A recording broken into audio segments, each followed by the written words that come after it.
Welcome guys. If you want to join or create parties in your PlayStation 5, at first you have to grab your controller, and after that you have to press the PlayStation button.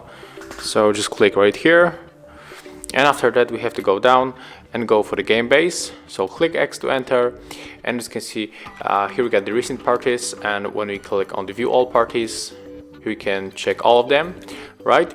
But when we go on the right upper corner, we can also create a party. So click X to enter, and right now you are able to search a player that you want to add to your party, or just add it from the friend list, or that one that you play together. But of course I'm all the time offline, and I cannot add anyone, so you know. Yeah, that's how it looks. Thank you guys for watching. Leave thumbs ups, comments, and subscribe to our channel. See ya!